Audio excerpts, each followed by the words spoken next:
Hi, everyone. Thank you so much for having me and inviting me to talk to you. I'm really excited to be able to do this virtually, and today to get to talk to you about elevating egg quality, focusing from the pullet and how this can really drive you throughout the laying period.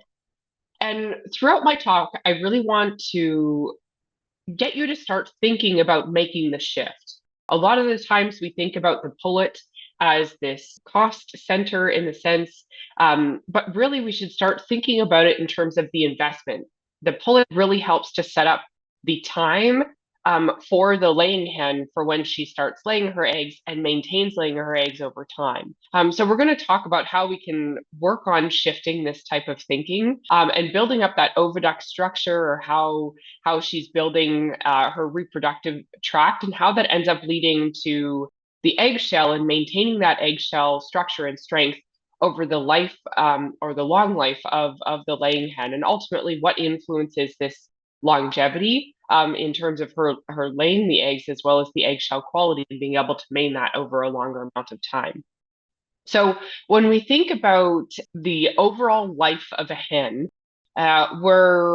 we kind of think about it in two stages. First, we have the pullet stage. I did 0 to about 19 weeks. It really depends on when you're moving the birds. So here, for example, within Canada, we're moving them in and around 19 weeks. Other places would move them slightly earlier. Um, and then you go from sort of that young bird stage into the mature hen stage. When we're thinking about that young bird or that pullet, we're really thinking about the growth of her important structures so that we can get her set up properly so that she can lay her eggs and lay her eggs for a longer amount of time. And part of that setting up relates to things like making sure she's well protected. This could be a time where we have increased vaccinations and really focusing in on the bird weight to help sort of get that frame or set her up for that longer time. And I'll talk about that in the next couple of slides.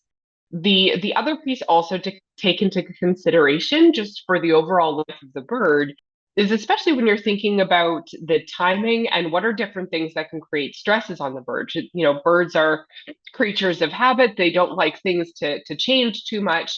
So one of the times of stress could also be the time when you're moving that pullet from the pullet barn over into the layer barn if you end up doing that move, because that is a shift in terms of where she is and what it is that she's doing. So you want to make sure you're preparing her and investing in her in the pullet stage to help with that stress time, and then ultimately also to help with that longevity over time. So thinking about what exactly is happening in those sort of first 19 plus some odd weeks when she is in the pullet stage. And this might be a bit of a busier graph, but I tried to kind of color code and set it out for you. So what you as a farmer sees, or what we see when we're in the barns, is ultimately we're just looking at the pullet's body weight. Um, Looking at the development of structure and being able to see it with our eyes is really difficult unless we're truly opening up the birds. So how we can start seeing the growth of some of these things is relating back to the body weight growth. But what we have to keep in mind is thinking about over the weeks of age that we have here, what are some of the organs or structures growing within the bird that's going to help set her up for that longevity of production. So we think within the first 6 weeks, we're building the bird's building the gastrointestinal tract and the immune system. Within about the first 15, we're really starting to get into the skeleton muscle and the bone, or the cortical bone, or the frame. And then moving out onwards, sort of 12, 14 weeks onward, this is really where you're starting to build into that reproductive tract and getting that bird closer and closer to starting to lay that egg and that preparation. So when we think about the pullet of an investment and we're thinking about what we can see or what we can manage, because you can't necessarily change how structures are forming, but you can certainly manage body weight. So the goal of this stage and building up that pullet is maintaining that uniform body weight for when she's ready to move to the layer barn or ready to go into egg production. And the idea here is that if you have that uniform body weight, you're going to start getting into uniform production, or they'll all start laying the eggs at a similar time when you start turning the lights on with photostimulation. But there's some things and some reasons why you need to work on getting that body weight. So first off, again, kind of coming back to the gastrointestinal system, what are some of the structures that are going to be important to set up that bird well? So we think about the gastrointestinal tract and the immune system. For the gastrointestinal tract, this is really going to help the bird with digestion, breaking down those nutrients, absorbing those nutrients so she can ultimately work on translating it into kilos of eggs or into her body structure to set her up for that long life of the bird. From the immune system side, this is really helping her with protection for her local within the gastrointestinal tract, and systemic immunity becomes really important when there's a lot of viruses or bacteria going around, various different challenges that ultimately you always end up seeing in the field. And the last piece in this part is really building up within the digestive tract the microbial diversity. And this helps with both another local protection, but it's also going to help with some extra nutrients that the bird may be able to get from those microbes that are there. So this really helps to set the bird up right, because if she's breaking down and then absorbing those nutrients, that's giving her the base to be able to build all of her structures with that, and then ultimately help with the long life of the bird.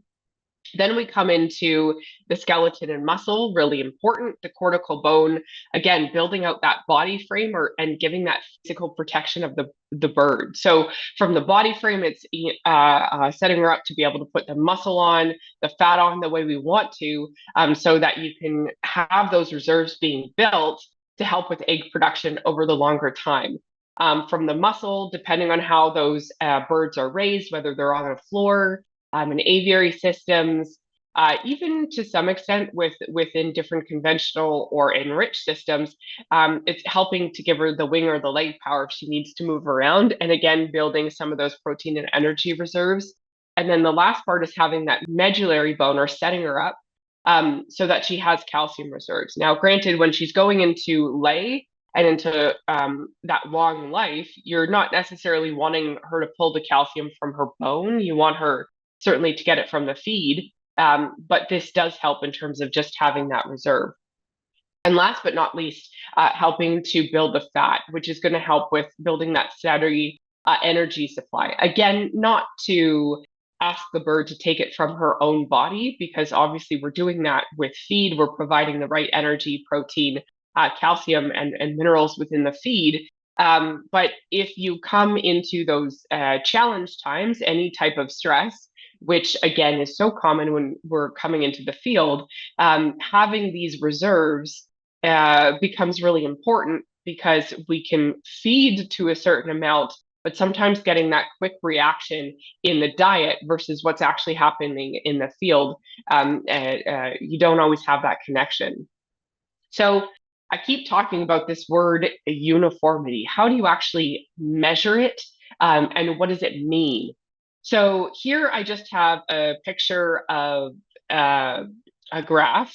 So on the bottom, you're thinking of body weight increasing over time. Over here, we have the number of birds. And essentially what I'm showing here is a bell curve. So we start thinking about all of the birds that we could possibly have in the barn. And ideally, we're thinking about uniformity or sort of a similar body weight for 80 to 85% of the birds, give or take. Now, granted, it's, you're going to have plus 10% a bit above, minus 10% a bit below, and then the birds on either side that are either going to be too light, which would have lower performance, or too heavy, which would have also lower performance, and both would have impacts over the long life of the bird. But if we're keeping sort of 80, 85% plus uniform within a similar weight, then that means as we start coming into lighting those birds, getting ready for egg production, they can all come into production at a similar time, which then helps for consistency at the start of egg production, and also helps for maintaining the weight and the egg size over the longer time, and thinking about the strength of those eggs over the longer time within the lay period. So then what happens, as much as we try and achieve the ideal, which is the 88 to 85% plus in uniformity, in reality, sometimes that doesn't always happen. So we have to think about, well, what happens if there's potential for low uniformity? And the question here is, who are you actually feeding for? What size birds are you going to be feeding for here? Because a bird who's on the too low or too light end of the spectrum would have slightly different needs compared to birds that are a bit too heavy. So here's another example, same graph that's going on here, but the number of birds in sort of each weight category is different. But if we were just looking at the average, you have a big number, a medium number, and a small number. It all sort of comes out on average to look similar to that 80 to 85%. But in reality, when we're looking at this, there's quite a wide variation here, or sorry, the average weight seems to be similar to the average weight over here. There's a wide variation. So you're not getting that close uniformity that you're looking for, which means you have a good number of birds that are too heavy. And then you also have a good number of birds that are going to be too light. And you're trying to manage, okay, how can I feed these birds? So if you're thinking about bringing this type of flock into production, either they're not going to be, the egg numbers may seem to be a bit lower at the beginning. They're not all coming into lay at a similar time. And then trying to maintain size over time may be a bit challenging because you may be too much for those heavy or too big for those heavy birds, but still trying to get those smaller birds to catch up. So you know why we need to work on uniformity, what uniformity is, but how do we actually do it? So here's a couple of tips to be able to monitor the weight of the birds. It's really important to begin early, so starting at that 1 week of age. Obviously, the birds are really small at the beginning, so it's difficult to do individual weights. So at this point, you can pick a random sample and bulk weigh those birds weekly.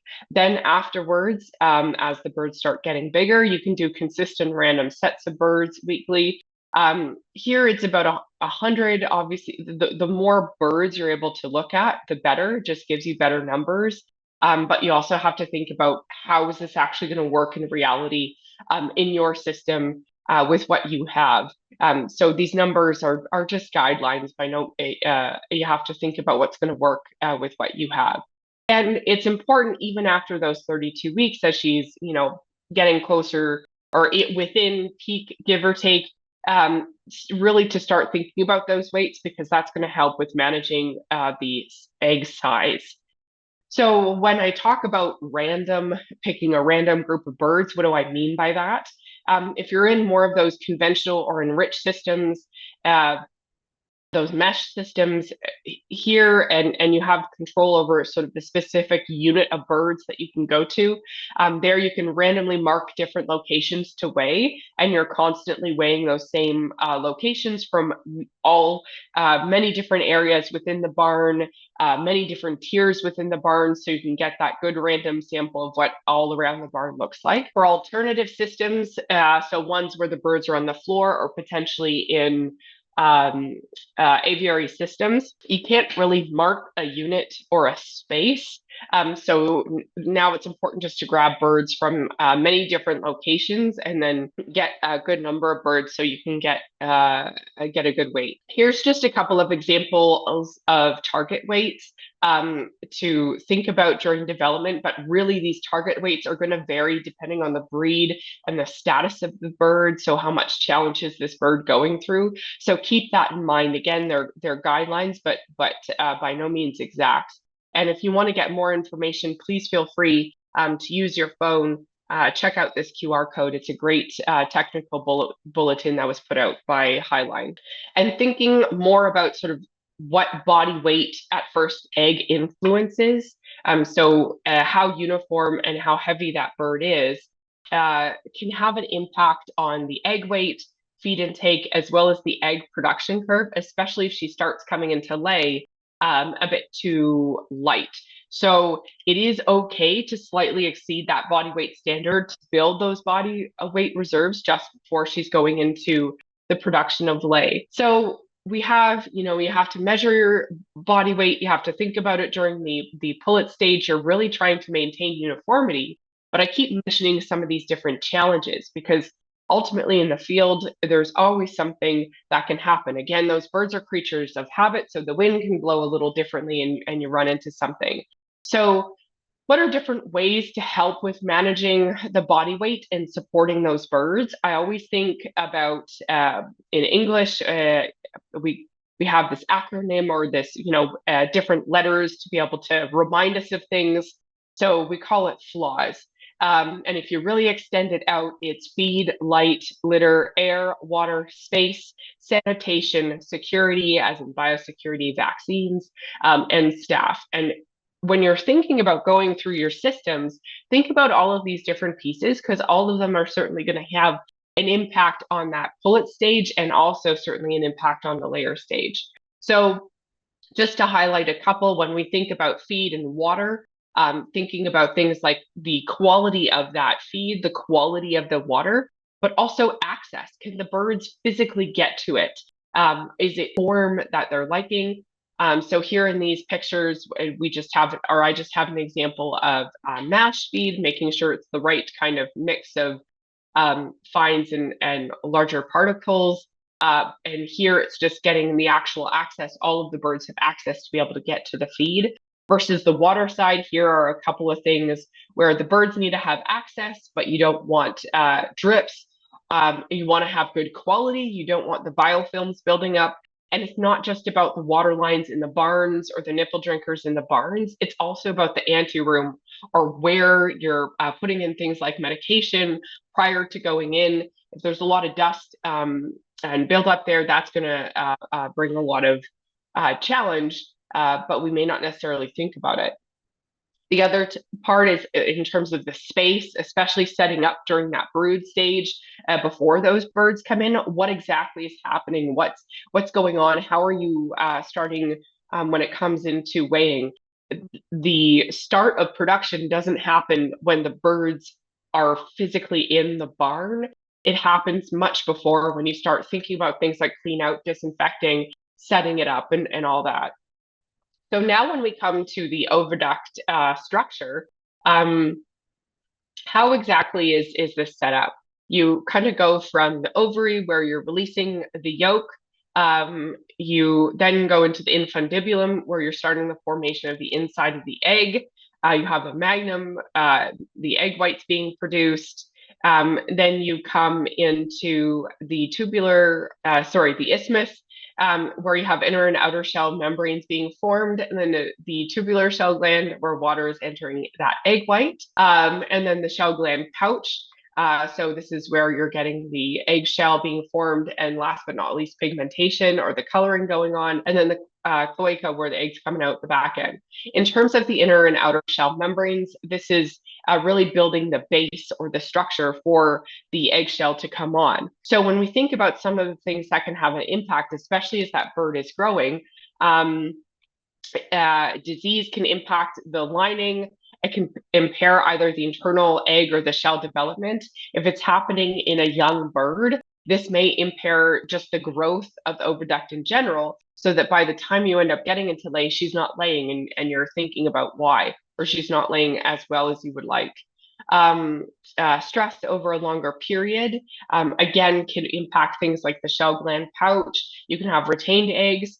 And even though the oviduct can recover, in older birds, this becomes a bit more challenging. And it also can depend on how she's set up when she's younger. And then the location of where this type of disease or challenge is potentially impacting will matter in terms of how that eggshell structure is being impacted. So when we think about eggshell composition, it's more than just calcium and carbonate. You also have that organic matrix or that inner and outer shell membrane. This is really going to influence how that calcium carbonate is being laid onto the egg. So I find often we think about the bird as an assembly worker, so to speak. Every bird is going to be laying eggs in the exact same way, and we're going to get those eggs if we prepare her well in the pullet stage and we get her into the layer stage. But really, each bird, to some extent, is an artist in the sense that how they're laying the egg is going to be different, and it's going to be impacted by how each bird goes through that pullet stage and then builds over time into the layer stage. So when we look at sort of shifting a little bit towards the layer piece, when you look at the strength of the shell, where exactly is it coming from? So if we take a much closer look at the shell here, it's going to form from the bottom up. So specifically, we can look at the shell membrane. So again, that organic membrane, this is helping to form the organic matrix or the base of the shell. Then we come into the mammillary layer. Essentially, this is just the building blocks of the shell, which is the contact point for calcification, how the calcium is going to attach to the shell membranes, build up strength with the palisade layer, and ultimately we have the cuticle at the very top in terms of providing that protection for the egg. So I always think about the egg as a roof and how a roof is being built. For example, you think of the bottom or the structure being those shell membranes. You have the next piece, sort of that wood covering, sort of where that calcium is being laid, but then you also need your thickness and your protection, and especially the shingles near the top being the protection from the outer environment. And so then when we think about the roof quality, this really will change depending on the builder and the materials. So the state of the reproductive tract and the access to materials needed to build the egg really can change. And we have to understand that these sections will deteriorate with age and stress and ability to use the nutrients. So in terms of overall health and gut health, these types of things can have a factor to really impact the egg quality, but also how that bird is laying the egg over the longer amount of time. So building this up in the pullet stage is really important, and maintaining it over the length or the life of the hen. So how exactly does the gut translate nutrients and change this into kilos of egg at the end of the day? So and when we think about it from the pullet stage, how can she translate those nutrients into building her body weight and building that protection? So you have the crop. This helps to with storage and minor feed breakdown. You start really getting into it in the proventriculus, the acid and enzyme feed breakdown. The gizzard, that's that physical breakdown. It's acting almost like the teeth of the bird. So if you're running into stress in any of these places, whether it's disease or something else that's having an impact, this is going to impact how the bird can start breaking down the nutrients, which will have downplays in terms of how she ends up being able to absorb it because they're not broken down well enough. Then we come to the upper gut. This is really where you're getting digestion and absorption of fat, calcium, and most of our minerals and vitamins and some protein. So when you think about it in terms of how she's from a pullet stage, getting her calcium to help build her bones or her frame and reserve, and then from the layer stage, how that ends up building the egg. The midgut, again, this is really going to help with things like the feed conversion piece, where you're really getting that protein, fat, and carbs and some minerals being absorbed. And then you have the lower gut, where you're going to have the absorption of fat and water. And even though you have microbial diversity all throughout the intestinal tract, it really becomes important, especially in those ceca, where you're getting much more of that water absorption and bacterial fermentation or breakdown. So when you think about all of these other places, you can have, again, similar to the oviduct, depending on where that stress is happening, is going to impact how that bird is absorbing the nutrients. And then in the pullet, you end up seeing it as, okay, the uniformity's down, you're not getting calcium reserves, so maybe weak bones, having an impact on protection versus overall longevity and life of the hen, have increased cracks and dirty eggs. So it becomes really important to think about holistic gut health management and different supporting programs that are there. and it's never going to be a start to finish, or it's never going to be a silver bullet, and it has to be a start to finish program. So 80% is going to relate back to things like feed management, water management, thinking about what's happening on the farm, and 20% is going to be within that additive program. But when thinking about the additives or the supplements, the things that you can add on, you have to think about what is your goal? What is the challenge that's happening at the time? What can you sit and think about fixing and improving? And how does that product work? And then ultimately, depending on what your goal and your challenges are, selecting the right one that's going to work in your situation. So the last part that I want to talk about, or the last section, is thinking about longevity of the bird, and especially relating that back to egg quality in terms of getting that production and getting that strength over time. So this is where you really start thinking about the minerals the bird is taking in, and as well as some of the vitamins.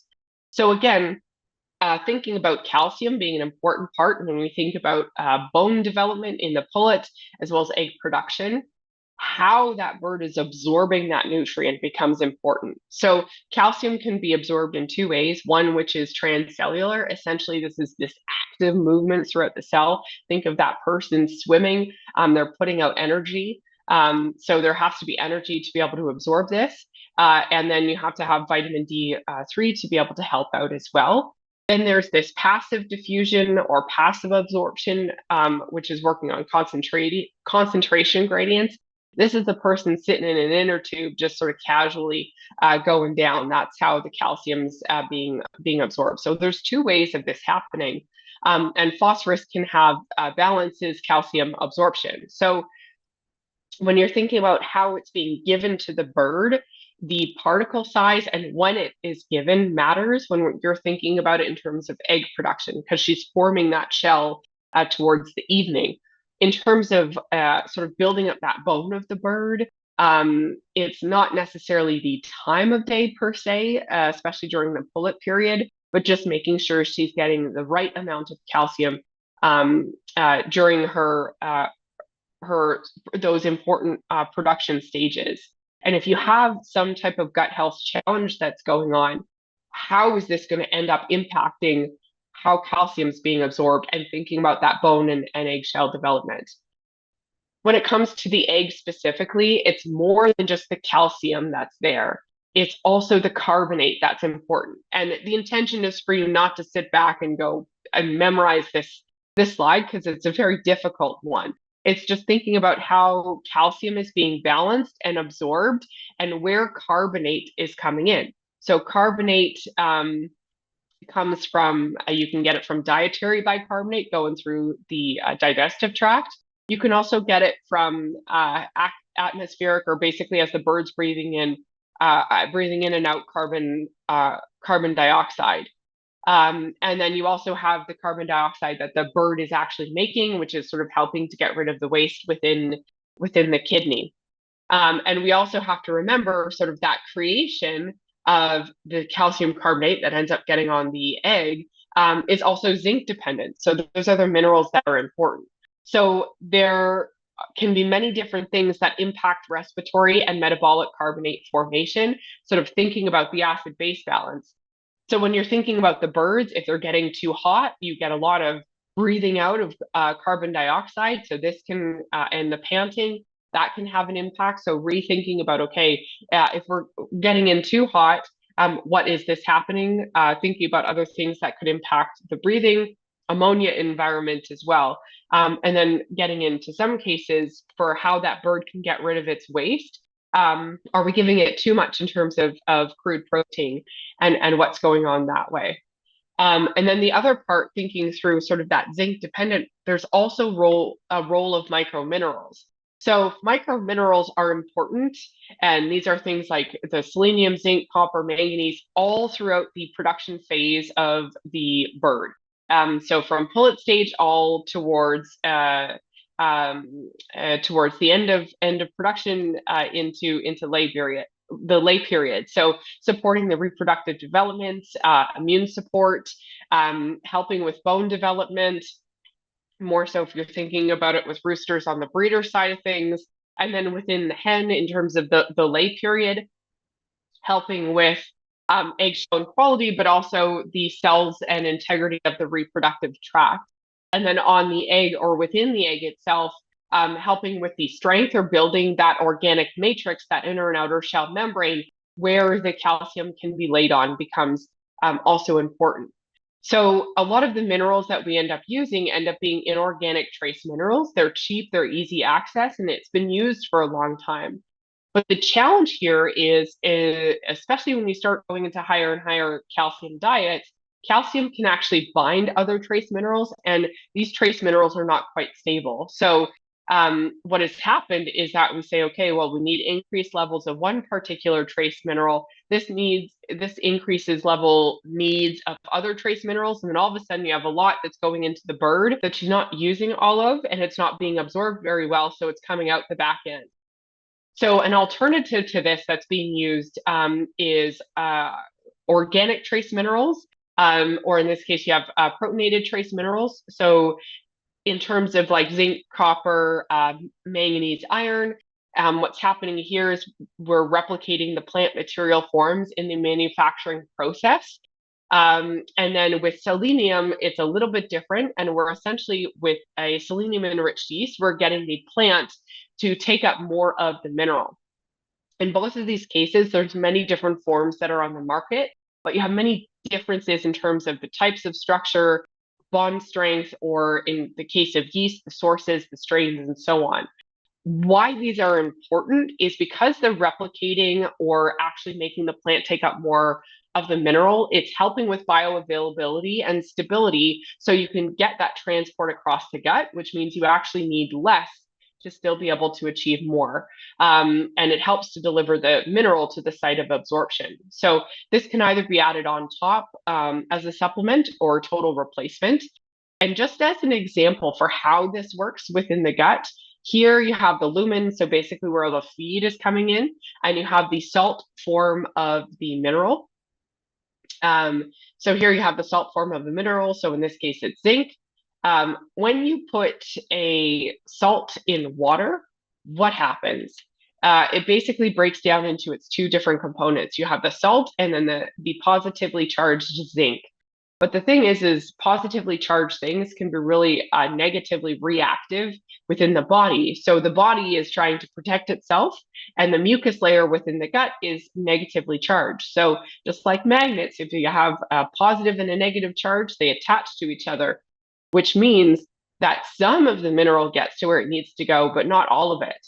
So when we think about protonated trace minerals, for example, so things like Bioplex zinc, what's happening here, again, you still have the mineral coming in through the lumen with the feed, but instead, because it's bound with strength, when it goes through the water layer, instead of breaking down into its different components, and potentially, and because it's able to camouflage that positive charge, you end up getting all of it sort of to where it ultimately needs to go within the intestinal tract, which means you're able to use more with less.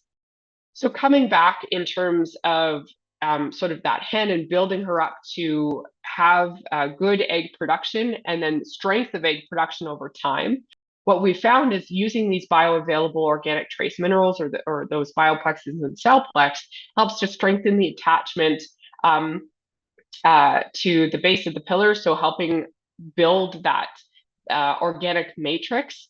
And now you're having that helping with the early connection of the calcium being formed. So again, when we think about the egg almost like a roof, we have to remember that roof quality really changes depending on the builder and the materials. And this truly is important.